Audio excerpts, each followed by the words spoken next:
एक समय की बात है कि भगवान श्री राम राजसभा में विराज रहे थे। उसी समय विभीषण वहां पहुंचे। वे बहुत भयभीत और हड़बड़ी में लग रहे थे। सभा में प्रवेश करते ही वे कहने लगे, हे राम, मुझे बचाइए, कुंभकर्ण का बेटा मूलकासुर आफत ढा रहा है। अब लगता है न लंका बचेगी और न मेरा राजपाट।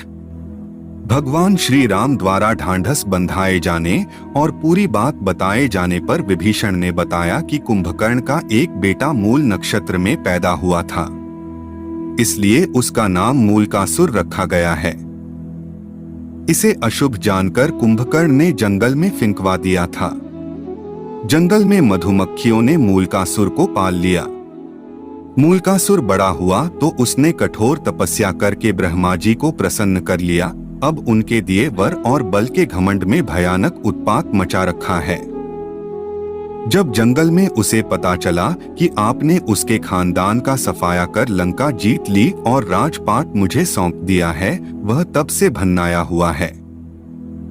भगवान, आपने जिस दिन मुझे राजपाट सौंपा उसके कुछ दिन बाद ही वह पाताल वासियों के साथ लंका पहुंचकर मुझ पर धावा बोल दिया। मैंने 6 महीने तक मुकाबला किया, पर ब्रह्मा जी के वरदान ने उसे इतना ताकतवर बना दिया है कि मुझे भागना पड़ा। अपने बेटे, मंत्रियों तथा स्त्री के साथ किसी प्रकार सुरंग के जरिए भागकर यहाँ पहुँचा हूँ। उसने कहा कि पहले धोखेबाज भेदिया विभीषण को मारूंगा, फिर पिता की हत्या करने वाले राम को भी मार डालूंगा।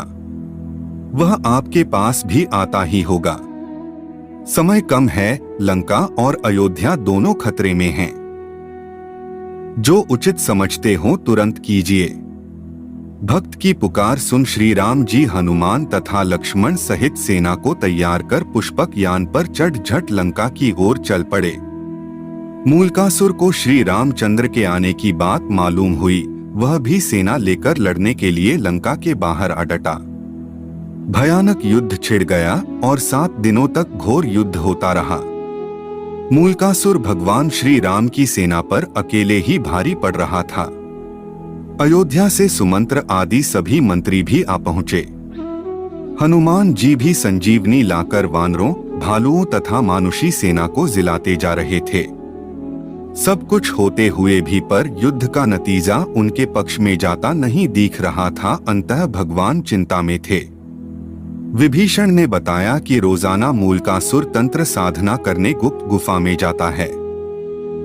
उसी समय ब्रह्मा जी वहां आए और भगवान से कहने लगे, रघुनंदन, इसे तो मैंने स्त्री के हाथों मरने का वरदान दिया है। आपका प्रयास बेकार ही जाएगा। श्री राम, इससे संबंधित एक बात और है, उसे भी जान लेना फायदेमंद हो सकता है। जब इसके भाई बंधु लंका युद्ध में मारे जा चुके तो एक दिन इसने मुनियों के बीच दुखी होकर कहा, चंडी सीता के कारण मेरा समूचा कुल नष्ट हुआ। इस पर एक मुनि ने नाराज होकर उसे शाप दे दिया, दुष्ट, तूने जिसे चंडी कहा है वही सीता तेरी जान लेगी। मुनि का इतना कहना था कि वह उन्हें खा गया।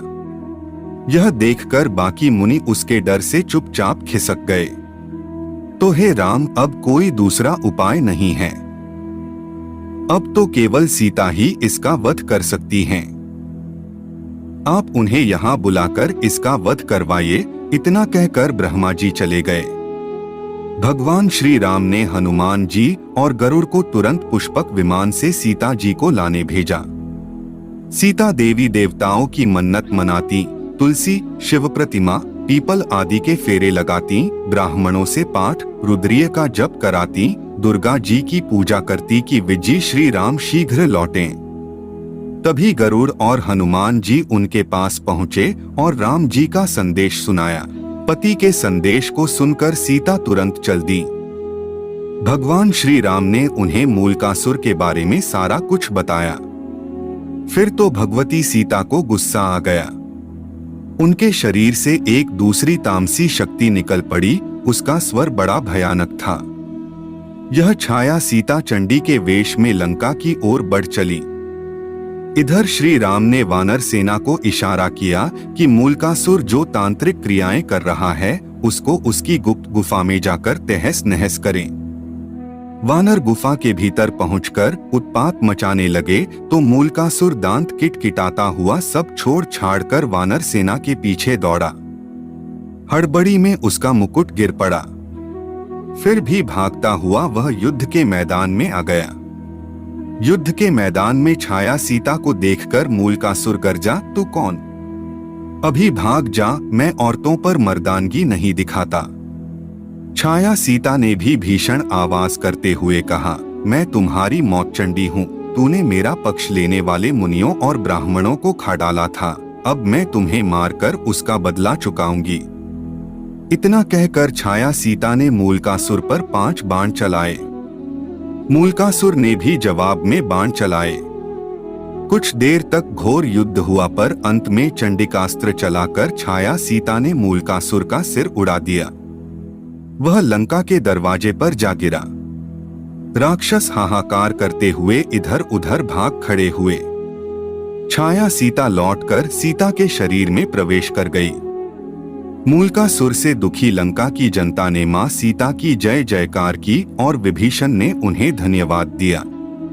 कुछ दिनों तक लंका में रहकर श्री राम सीता सहित पुष्पक विमान से अयोध्या लौट आए। दोस्तों, उम्मीद करता हूँ आपको आज की कहानी पसंद आई होंगी। पसंद आई हो तो लाइक, शेयर और वीएम स्टोरी टीवी चैनल को सब्सक्राइब करना ना भूले। धन्यवाद।